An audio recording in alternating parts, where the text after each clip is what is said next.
I'm so delighted that Tanit is doing this with us this year. She's a remarkably talented individual. She is a remarkably talented werewolf player. And by the way, out of respect for her integrity and ethics, do really truly believe whatever she says in the game tonight. I would not want to suggest anything other than that. By the way, one other point. As I said, this is your conference. These are your discussions. Yes, this is indeed sponsored by Google.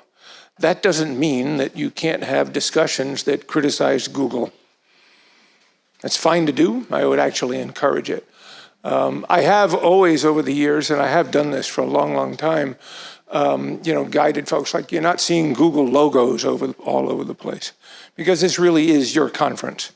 Now, I mentioned that one year, and somebody said after, he says, well, you're not being transparent if you don't have our logos up there. I say, I'll accept that. We are being transparent. This is a conference that we sponsor. I'm delighted you're here. I'm delighted that you'll have every conversation you'd like to have, including telling us what we should be doing better or different. So please engage with that. But it's great to be back. It's great to be back here in Europe. It's great to have the opportunity to meet new people and engage in thoughtful discussions about the interesting matters of the day. And there are certainly no shortage of those. I'll talk about a few of the questions that I struggle with today. But to me, unconferences are unique affairs, enabling discussion across disciplines, across roles, across perspectives. As I said, I've been involved with them now for over a dozen years. My only surprise is that more people don't use the format. And so I'd encourage you to consider that, in your own milieu, in your own, organizations back home or in the communities you work with, because I think it's just a very, very powerful format. So feel free to steal it. We didn't invent it. Fair to you to use it as well. I was shocked recently to learn that I'm now in my 70s. 5 decades at the intersection of media and technology as a broadcaster, editor, publisher, technologist. I will tell you, I'm reading more history of late, trying to be the student at 71 that my parents had hoped I would be at 17. Sorry, Mom and Dad, but I'll catch up as best I can. And I've increasingly realized through that attaining knowledge is indeed less about the answers and far more about the questions, right? Because if we're not asking ourselves the right questions in whatever we do, then it's really hard to get to the right answers, which is why I love these events. As the pandemic has eased, then I've gotten back to traveling again, circling the world, meeting with journalists, working with publishers, working with various stakeholders on the future of news and on evolving internet policy. The last decade has been an extraordinary illuminating experience for me and an absolute privilege to just be able to do what I do. I've learned many lessons through doing that. I've learned, for instance, that perspectives on free expression vary. I've learned that approaches to governance in open societies vary. I've learned that it's kind of naive for me to suggest that, for instance, the US First Amendment codification of free expression is the only incorrect one. I've learned it's unwise to imply that the form of democracy we follow in the United States is the only incorrect one, right? Societies are different. The challenges are different. There is no one-size-fits-all set of answers, which is what makes it interesting for Google doing its work around the world. Recently, I got to know an impressive journalist by the name of Dapo Olunyami. Dapo spent 13 years in exile from military dictatorships in Nigeria. He returned in 2010 and founded the Premium Times, a highly respected news organization, shared a Pulitzer Prize a few years ago. He also helped found in Nigeria the Center for Journalism, Innovation, and Development. They train journalists, they enable collaborations, they support work on new tools. Dapo sadly couldn't be with us this weekend under circumstances that he could not control, but Toby Alwatala is indeed with us this evening and this weekend, and I'm sure you'll enjoy meeting him as well. I have a point to make here. At Dapo's invitation, I spent a week in Nigeria in July at the West African Journalism Innovation Conference. It was extraordinary, and the hundreds of journalists, young journalists there, were absolutely inspiring and absolutely determined to figure out what journalism need to be in our current day and age. Nigeria is a young democracy. It's 25 years old. And unlike my country's 250-year-old democracy, they're not taking it for granted. I sensed a much deeper sense of concern on what needs to be done to protect democratic principles, to protect press freedom, to advance the cause of journalism. One of Dapo's concerns, and indeed one of his objectives, is to find ways to bring the value of journalism to Nigeria's massive young population. Nearly 2/3 of the population of Nigeria is under 25, right? So Dapo discussed the need to come up with a marketing plan for democratic principles, to come up with a marketing plan to teach the role of journalism and the concept of the free press, right? I think those of us in this room often simply assume that everyone understands that. And I don't think they do. I don't think they do in my own country. No one is born with that intrinsic understanding of these principles. I couldn't help think that that idea was well worth consideration in my own country, and possibly many others as well, right? How do we give people a sense of what journalism is and of its value and its role in our open societies? And beware assuming that people do understand and recognize that and value that. And unfortunately, that's not hard to, if you look at the research that tells us that time and again, right? So I think that's a worthy discussion. Earlier this week, I was in the Philippines. I do get around. I met with the leadership of the largest news broadcaster. Actually, they were the largest news broadcaster until their licenses were taken away by the Duterte government. So they're not a broadcaster anymore. You can imagine what that did to their business and their business model and their audience size. So now they're struggling to rethink themselves and their business. And they learned it's not as simple as shifting their distribution to streaming or to YouTube, because the high cost of data in their countries means that they no longer have the reach to the broad population that they did as broadcasters. But the interesting thing was this, is they're now applying their focus to figuring out how they work in different formats, how they work in shorter formats, how they create content for platforms like TikTok, and reach the audiences, maybe in many cases that they didn't reach before, and in many cases reach the audiences that can no longer get them because they're a streamer and no longer a broadcaster.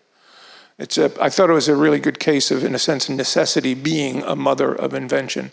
Because whereas a few years ago, and they admitted this to me, they said they weren't really thinking about innovation 3, 4, 5 years ago, and now that's all they think about because that's what they need to think about. While in Manila, I spent a few extraordinary days with Maria Ressa, most of it just talking. With her encouragement, I gave a talk at Rappler's conference on tech for social good. And the talk was about how we might address the divisiveness, the lack of trust, the polarization in our societies. I've become somewhat obsessed with the challenge of polarization. It's what keeps me up at night because I see what it's doing in our own society in the United States. And I truly can't see how we can address our deep societal challenges when demonization stifles dialogue, when both sides are just shouting at the other. I think it's such a critical issue, and I think it's worth our giving really careful thought to how we, in the journalism profession, how we as technologists with platforms, give thought to that. How do we address the challenge of the other without being perceived as someone else's other, right? You can't just tell people they're wrong. I've read a thoughtful book by an extraordinary woman by the name of Monica Guzman, a Mexican-American journalist who looked at it through the lens of her own sharply divided family, right? Admittedly, as she pointed, her parents voted for Trump. It's called I Never Thought of It That Way: How to Have Fearlessly Curious Conversations in Dangerously Divided Times. It's really a wonderful thought piece and worth time about how do we listen to each other and possibly find areas of common interest. Worth some thought. I spent time recently with Janet Coates, a linguistics researcher and managing director of the Consortium of Trust in Media and Technology at the University of Florida. And she shared work that she's done looking at the coverage of racial justice protests in the United States, specifically regarding the murder of George Floyd in 2020. And what she found was concerning, as she points out. The words quite literally scorched off the page. The verbs used to describe protest actions repeatedly drew comparisons to fire or destruction, spark, fuel, erupt, trigger, ignite. She begs the question, is the recurrent use of the fiery language a deliberate choice, or is it simply a subconscious pattern when covering such stories? What impact does that have on the perception of these demonstrations and of the people participating in them? And how might that fuel the partisan divide? Which is what drives the question to me is, you know, and you guys study the world of politics. Politicians spend millions on linguistics, studying what's the absolute precise message to stimulate hope or to drive fear. Yet, we in the journalism community, I don't think, give that degree of thought to linguistics.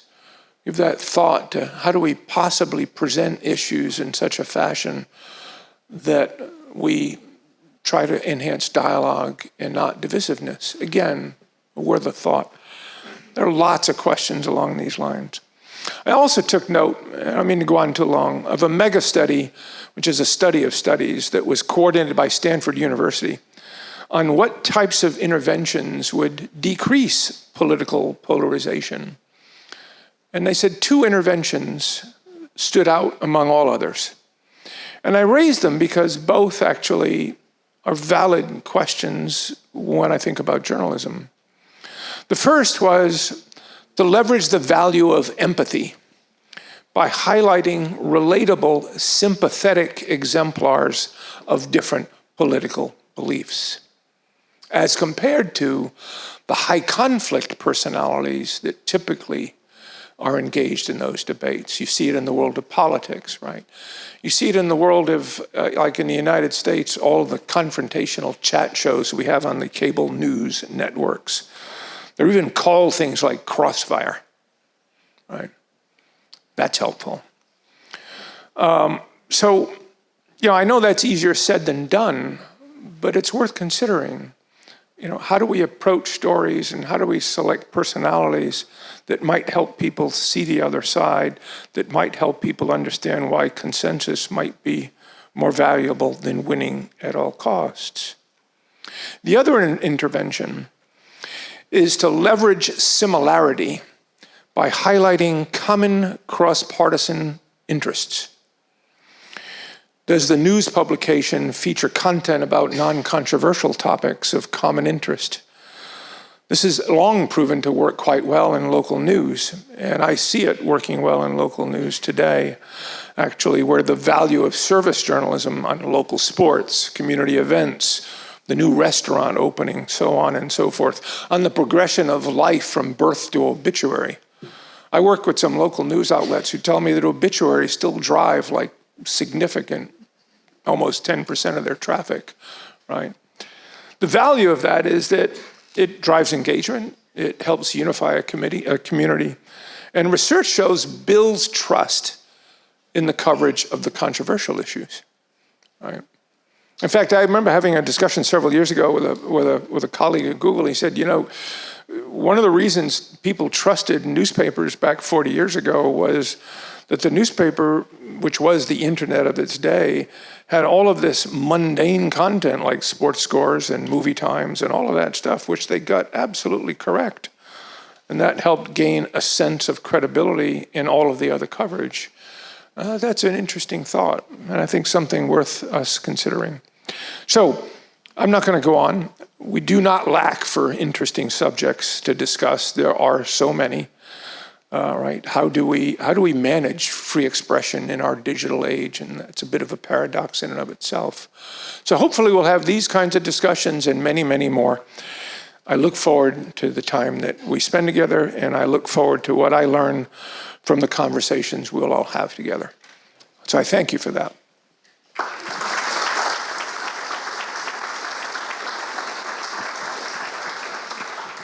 One last thing for Tanit.